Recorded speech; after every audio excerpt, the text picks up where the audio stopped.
Se vivesse nos dias de hoje, Dom Pedro II provavelmente teria o celular mais moderno do mercado. Seguiria a NASA nas redes sociais e gravaria vídeos em alta resolução para seu canal sobre astronomia. Se tivesse uma boa renda, financiaria com certeza a descoberta de novas vacinas para a pandemia. Caso contrário, poderia ganhar seu sustento com uma startup de inventos e patentes. Uma coisa é certa: Dom Pedro II nunca morreria de fome, pois poderia dar aulas online das mais diversas línguas. Nós poderíamos afirmar que Dom Pedro II seria hoje em dia um nerd, mas o mais correto seria dizer que ele foi um nerd 2 séculos atrás. O personagem de hoje do Saber Não Ocupa Espaço é o segundo e último monarca do Império e o primeiro fotógrafo do Brasil. Vem comigo.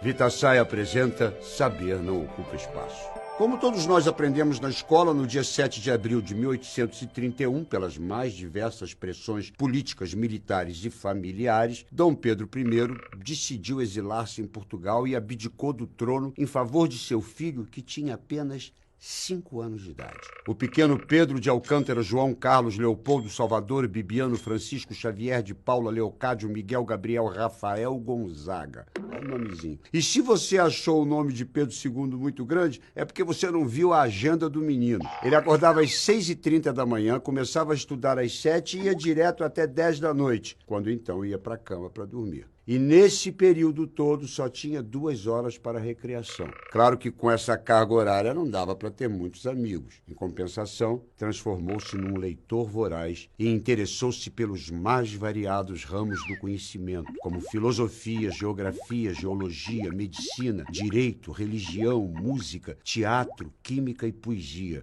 E mais, além de português, Dom Pedro II falava inglês, alemão, francês, espanhol, italiano e latim. Sabia ler em hebraico, grego, em árabe, sânscrito e era capaz de discorrer perfeitamente sobre a língua tupi.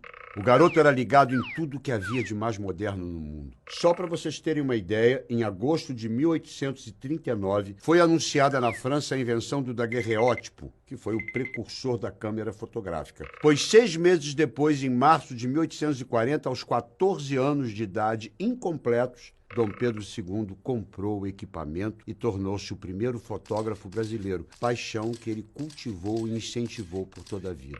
A dedicação aos estudos também se manifestava no trabalho. Dom Pedro II era um trabalhador compulsivo, um workaholic, com uma rotina que ia das 7 da manhã às 2 da madrugada do dia seguinte. E foram a ciência e a tecnologia os focos de sua paixão na vida madura. Ele gostava tanto de inventos que controlava pessoalmente a seleção de pedidos de invenções e patentes. E também estava sempre de olho em todos os inventos internacionais. Em 1857, o governo de Dom Pedro II inaugurava o telégrafo no Brasil e expandiu a rede durante as décadas. Em 1876, Dom Pedro II visitou a Exposição Universal na Filadélfia e encantou-se com o vibrafone, invenção do jovem Graham Bell. Os dois ficaram amigos e pouco tempo depois o primeiro telefone do Brasil foi instalado por Dom Pedro II no Palácio Imperial de São Cristóvão. Mais tarde, ele criou a primeira companhia telefônica do Brasil. Pedro II também adorava viajar para conhecer o mundo e em suas andanças conheceu figuras ilustres como Victor Hugo, Nietzsche, Charles Darwin. Interessou-se também por compreender a febre amarela e procurou o químico Louis Pasteur para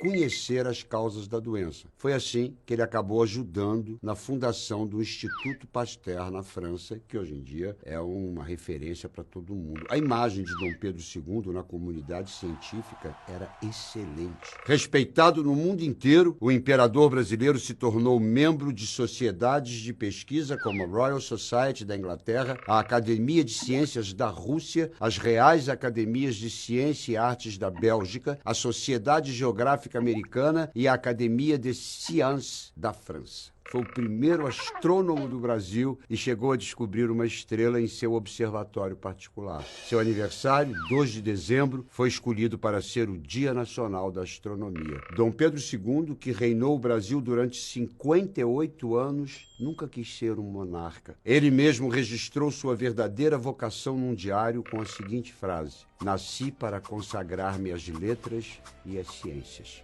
É curioso pensar que, enquanto existem tantos negacionistas no século XXI, há 2 séculos o último imperador do Brasil amava as artes, a tecnologia e a ciência. É isso aí, minha gente. Saber não ocupa espaço. O oferecimento VitaSai.